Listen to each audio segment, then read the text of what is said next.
குருகுருளின் வழிகாட்டுதலை திருவருளை தேடுகின்ற இந்த பயணத்துல இன்னைக்கு நம்ம பார்க்க போறது எவ்வளோ நாளாச்சு இந்த மாதிரி நேர்ல உங்க கூட எல்லாம் பேசி நாங்கள் வந்திருக்கக்கூடிய எங்களுடைய அனுகிரகத்துக்கு 2 வருஷம் ஆகுது. ஆனால் எந்த ஒரு காணொலியும் உங்களுக்கு நான் பதிவு பண்ணவே முடியல. 50க்கும் மேற்பட்ட காணொலிகள் இருக்கு, ஆனால் பதிவு பண்ண நேரம் இல்லை. காரணம் எங்களுடைய பூஜை முறைகள்.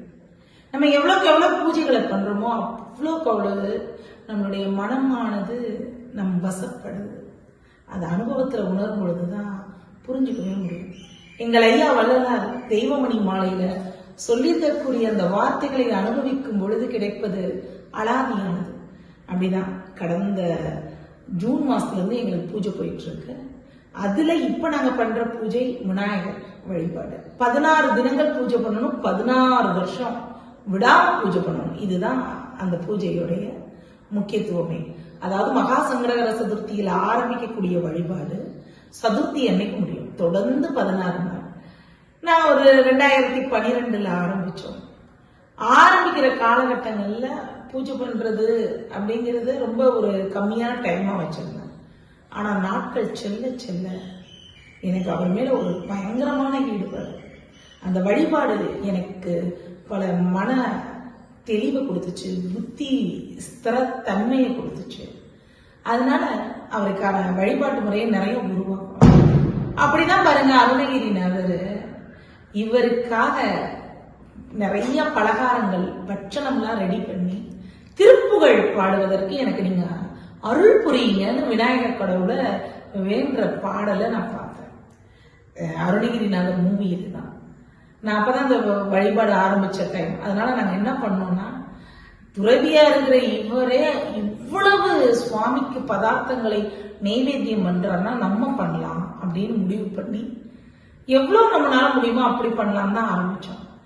ஆனா நாளடைவில் அது எப்படி ஒரு பக்குவ நிலையை கொடுத்துச்சுன்னா, கோவப்படாம, எரிச்சல் அடையாம, முணங்காம, ஐயோ செய்யணுமே அப்படின்னு நினைக்காம, நம்மளுடைய எதிர்மறையான எண்ணங்களை வெளியே சொல்லி நேர்மறையா இறைவனுக்காக நம்ம அர்ப்பணிக்கணும் அப்படின்னு நினைக்கிற ஒரு உணர்ப்பாங்கு கிடைச்சது. ஸ்ரீ அரவிந்தர் சொல்வார், நம்ம செய்யற வேலையெல்லாம் அர்ப்பணிக்கணும். அதை விநாயகருக்கு வழிபாடு பண்ணும்பொழுதுதான் உணரவே முடிஞ்சது. காலையில ஆரம்பிக்கிற அந்த சமையல் திட்டங்கள் போயிட்டே இருக்கும். ஆனா நமக்கு ரொம்ப சலிப்பே வராது. அவருக்கு செய்யணும்னே தோணும். இன்னைக்கெல்லாம் பாத்தீங்கன்னா இந்த வருஷம் நான் 12 மணி நேரம் நாங்க பண்ணியிருக்கோம். எங்க அண்ணன் எனக்கு ஹெல்ப் பண்ணுவாங்க. இருந்தாலும் நம்ம உட்கார்ந்து எல்லா வேலையும் ரெடி பண்ணி பண்ணணும். யார் இந்த பூஜையை ஆரம்பிக்கிறாங்களோ அவங்க தான் பண்ணணும். எப்பயுமே நம்ம ஒரு அனுபவத்தை சொல்லணும்னா அதுக்கு முழு தயாராகணும்.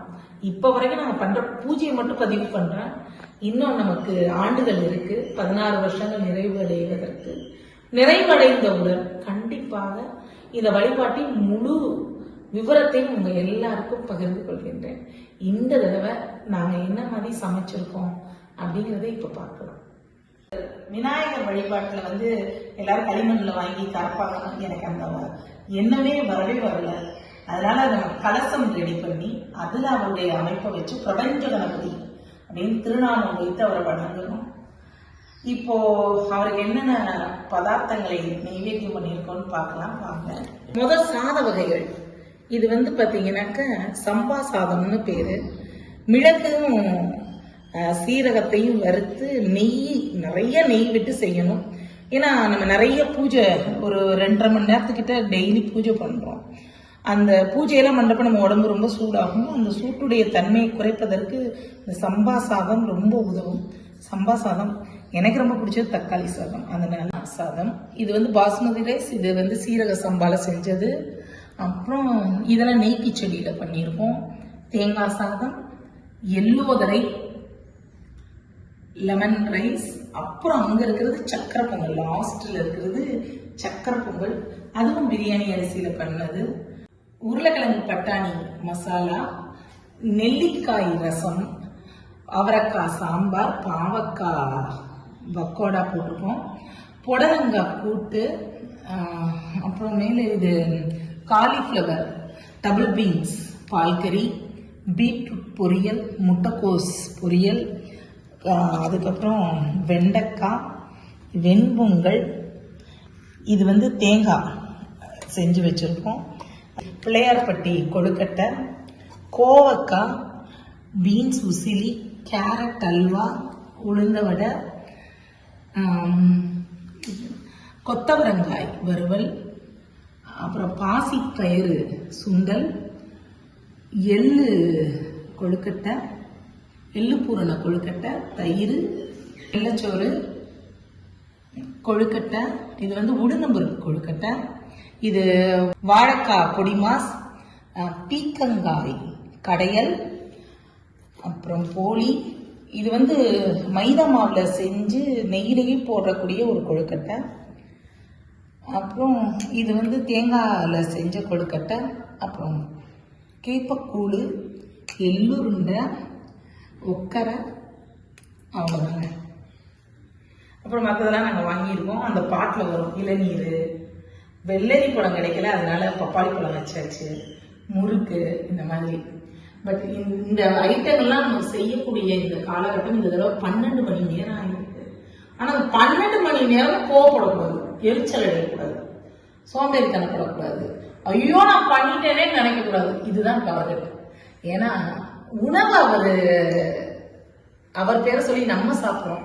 பட் உணர்வுகளை மேம்படுத்தும் பொழுது கண்டிப்பாக ஒரு நாள் அருளாளர்கள் பெற்ற இறை அனுபூதியை நாமும் பெறுவோம். விநாயகர் சதுர்த்தி வழிபாட்டை முடிச்சுட்டு ஒரு நாள் இடைவெளி விட்டு நாங்கள் அடுத்த பயணத்துக்கு கிளம்பியாச்சு. இந்த திருத்தல பயணம் எப்படி இருக்கும்னா, இப்போ ஒரு வீட்டுக்கு நீங்கள் போகிறீங்கன்னு வச்சுக்கோங்க, அந்த வீட்டில் இருக்கிற எல்லாரும் உங்களுக்கு ரொம்ப பரிச்சயமானவங்களாக இருப்பாங்க. ஆனால் ஏதோ ஒரு வேலை நிமித்தமாக ஒரு பர்டிகுலரான ஒரு பர்சனை மட்டும் பார்க்க போகிற மாதிரி இருக்கும். சிவ வழிபாடு தான், சிவாலயங்களுக்கு தான் போகிறோம். ஆனால் இந்த முறை விநாயகர் கடவுளை முதன்மையாக கொண்டு தரிசிப்போம். சாதாரணமாக அவரை போய் வணங்குறதுக்கும் இந்த முறை வணங்குவதற்கும் நிறைய மாறுபாடு இருக்கும். அந்த மாதிரி தான் எங்களுடைய வழிபாட்டுடைய அமைப்பு இருக்கும். 2017 விநாயகர் சதுர்த்தி வழிபாடு முடிச்சுட்டு இப்படி திருத்தல பயணத்தை மேற்கொள்வதை ஒரு வழக்கமாக கொண்டிருக்கோம். ஒவ்வொரு முறையும் வித்தியாசமான திருக்கோலங்களில் விநாயகர் கடவுள் நமக்கு அருள் புரிவார். ரொம்ப அற்புதமான ஒரு அனுபவமாக இருக்கும். இந்த முறை எங்களுடைய பயணத்தை அப்பப்போ உங்களுடன் நான் பகிர்ந்து கொள்கின்றேன்.